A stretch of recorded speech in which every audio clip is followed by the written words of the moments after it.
ತುಂಗಭದ್ರಾ ಜಲಾಶಯದ crust gate ಕೊಚ್ಚಿಕೊಂಡು ಹೋಗಿದ್ದು ದೇಶದಾದ್ಯಂತ ದೊಡ್ಡ ಸುದ್ದಿಯಾಗಿತ್ತು. ವಾರದ ನಿರಂತರ ಪ್ರಯತ್ನದ ಫಲವಾಗಿ ತಾತ್ಕಾಲಿಕ ಗೇಟ್ ಅಳವಡಿಕೆ ಮಾತ್ರ ಮಾಡಲಾಗಿದೆ.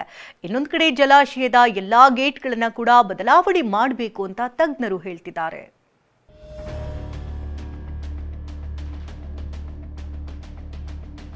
ಕೊಪ್ಪಳ ತಾಲೂಕಿನ ಮುನಿರಾಬಾದ್ ಬಳಿ ಇರೋ ತುಂಗಭದ್ರಾ ಜಲಾಶಯ ಕರ್ನಾಟಕದ 4 ಜಿಲ್ಲೆಗಳು, ನೆರೆಯ ತೆಲಂಗಾಣ, ಆಂಧ್ರಪ್ರದೇಶದ ಲಕ್ಷಾಂತರ ಜನರ ಬದುಕಿಗೆ ಆಶ್ರಯವಾಗಿದೆ. ಕಳೆದ ವರ್ಷ ಬರಗಾಲದಿಂದ ಒಮ್ಮೆ ಕೂಡ ಜಲಾಶಯ ತುಂಬಿರಲಿಲ್ಲ. ಆದರೆ ಈ ಬಾರಿ ಉತ್ತಮ ಮಳೆಯಾಗಿದ್ದರಿಂದ ಆಗಸ್ಟ್ ಮೊದಲ ವಾರದಲ್ಲಿಯೇ ಭರ್ತಿಯಾಗಿತ್ತು. ಆದರೆ 2024ರ ಆಗಸ್ಟ್ 10ರಂದು ರಾತ್ರಿ ಸಮಯದಲ್ಲಿ ಡ್ಯಾಂನ 19ನೇ ಕ್ರಸ್ಟ್ ಗೇಟ್ ಕೊಚ್ಚಿಕೊಂಡು ಹೋಗಿತ್ತು. ಹೀಗಾಗಿ ಅಪಾರ ಪ್ರಮಾಣದ ನೀರು ವ್ಯರ್ಥವಾಗಿ ಹೋಗಿತ್ತು. ನಂತರ ಹರಸಾಹಸ ಪಟ್ಟು ತಾತ್ಕಾಲಿಕ ಗೇಟ್ ಅಳವಡಿಸಲಾಗಿದೆ.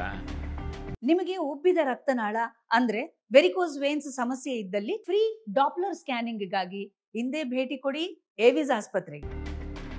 ಟಿಬಿ ಡ್ಯಾಂ ಕ್ರಸ್ಟ್ ಗೇಟ್ಗಳ ಬಗ್ಗೆ ಮುಗಿಯದ ಆತಂಕ.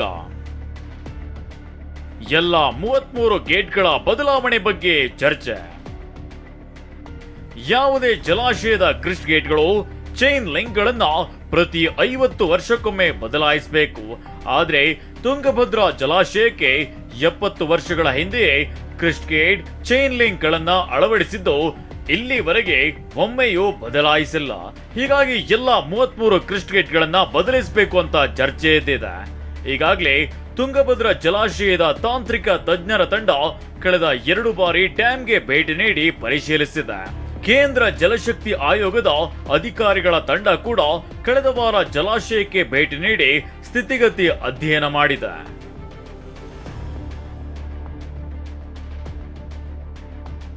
ಜಲಾಶಯ ನಿರ್ವಹಣೆ ಮಾಡೋದು ಹೈದರಾಬಾದ್ನಲ್ಲಿರುವ ತುಂಗಭದ್ರಾ ಜಲಾಶಯ ಮಂಡಳಿ. ಹೀಗಾಗಿ ರಾಜ್ಯ ಸರ್ಕಾರಕ್ಕೆ ಏಕಪಕ್ಷೀಯವಾಗಿ ನಿರ್ಧಾರ ಕೈಗೊಳ್ಳೋ ಅಧಿಕಾರವಿಲ್ಲ. ಹೀಗಾಗಿ ಮಂಡಳಿ ಗೇಟ್ ಬದಲಾವಣೆ ಮಾಡೋದಾದ್ರೆ ನಮ್ಮ ಪಾಲಿನ ಹಣವನ್ನ ನೀಡಲು ಸಿದ್ಧ ಅಂತ ತುಂಗಭದ್ರಾ ಜಲಾಶಯ ನೀರಾವರಿ ಸಲಹಾ ಸಮಿತಿ ಅಧ್ಯಕ್ಷ ಹಾಗೂ ಸಚಿವ ಶಿವರಾಜ್ ತಂಗಡಗಿ ಹೇಳಿದ್ದಾರೆ. ಸರ್, ಈಗ ಬೋರ್ಡ್ ಸಭೆ ಆಗಿದೆ, ಬೋರ್ಡ್ ಮೀಟಿಂಗ್ ಆಗಿದೆ. ಬೋರ್ಡ್ ಮೀಟಿಂಗ್ ಆದಮೇಲೆ ಬೋರ್ಡ್ನವ್ರು ಏನು ನಿರ್ಧಾರ ತಗೊಂತಾರೆ ರಾಜ್ಯ ಸರ್ಕಾರ ನಾವು ನಮ್ಮ ಪಾಲನ್ನು ಕೊಡೋಕೆ ನಾವು ಸಿದ್ಧರಿದ್ದೀವಿ. ಅದನ್ನು ಮಾಡಲಿಕ್ಕೆ ನಮ್ಮ ಮುಖ್ಯಮಂತ್ರಿಗಳು ಮತ್ತು ನೀರಾವರಿ ಇಲಾಖೆ ಸಚಿವರು ರೆಡಿ ಇದ್ದಾರೆ. ಬೇಸಿಗೆ ಸಮಯದಲ್ಲಿ ಹೊಸ ಗೇಟ್ಗಳ ಅಳವಡಿಕೆ ಕಾರ್ಯ ಆರಂಭಿಸಲು ಬೇಕಾದ ಸಿದ್ಧತೆಯನ್ನ ಈಗಿನಿಂದಲೇ ಆರಂಭಿಸಬೇಕಿದೆ. 33 ಗೇಟ್ಗಳ ಅಳವಡಿಕೆಗೆ ಸಾಕಷ್ಟು ಸಮಯ ಬೇಕಾಗಿರೋದ್ರಿಂದ ಸೂಕ್ತ ನಿರ್ಧಾರ ಕೈಗೊಳ್ಳಬೇಕಿದೆ.